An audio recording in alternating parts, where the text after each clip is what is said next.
for this video, we will be making tin stars, origami shaped stars, but we'll be making them out of soda cans or whatever kind of cans you have. So to get started, I'm just gonna poke a hole. They're pretty easy to get into. You can actually cut this all the way through with your X-Acto knife if you want, but I'm actually gonna switch over to this because it's just faster.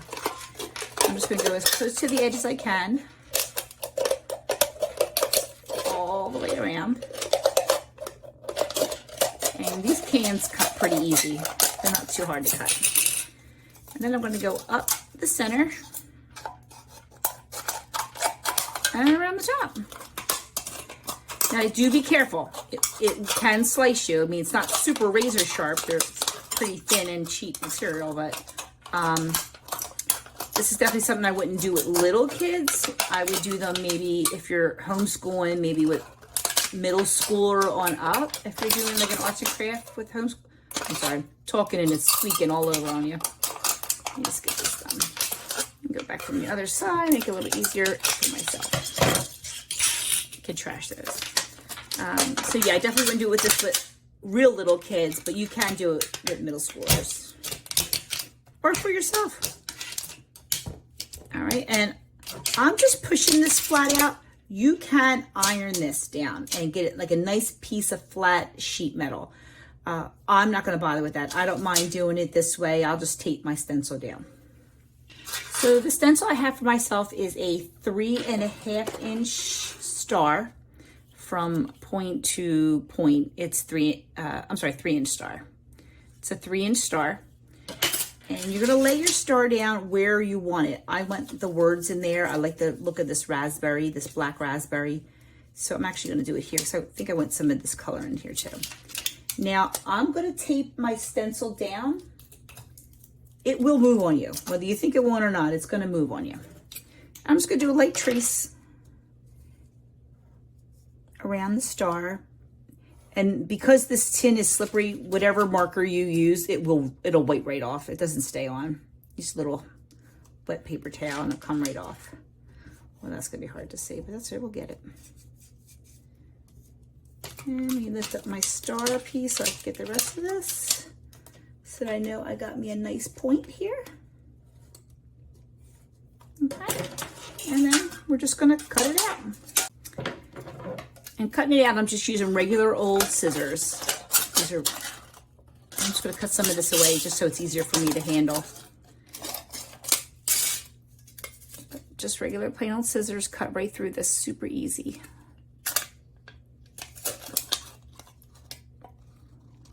Right across. And as you can see, the marker comes off so easy, it's actually coming off as I'm doing it. Especially if the can's still a little wet. You want to wash and dry them first, of course. I guess I should have said that at the beginning, but that's pretty common. Kind of knew that. And then this one. Oh, I'm getting a little cross-eyed by this. There we go. It's hard to see the black. And then over here. And then one last cut. And now we have our star. So now to make the star into the origami shape, the 3D shape, we have to make hills and valleys. So you have to determine whether you want your picture on this side or if you want it to show as all silver, because you could do this, or you could even spray paint these like at Christmas time.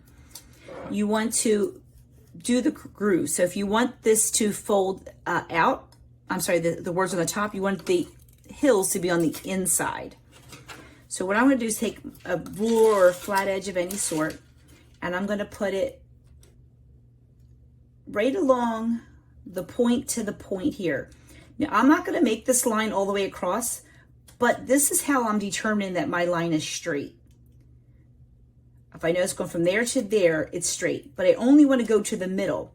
And since this is a 3 inch star, I'm going to go just over 1.5 inches, right about 2 inches. And you're just going to push it in. Now I'm using a stylus.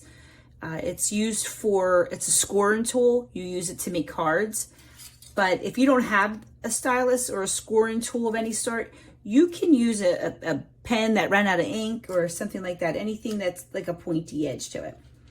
And I want to go to all 5 points from the tip to the center on all 5 points.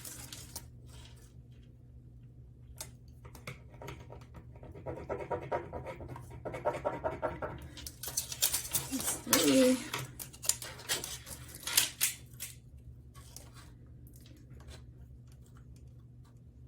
This is 4. And then we got 1 left.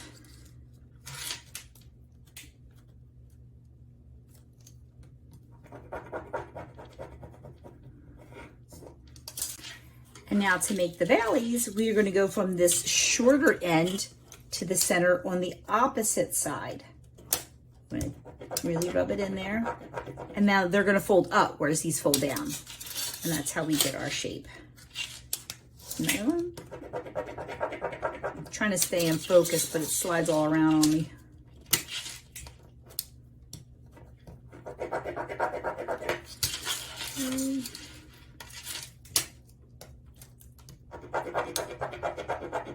Four, and then 5.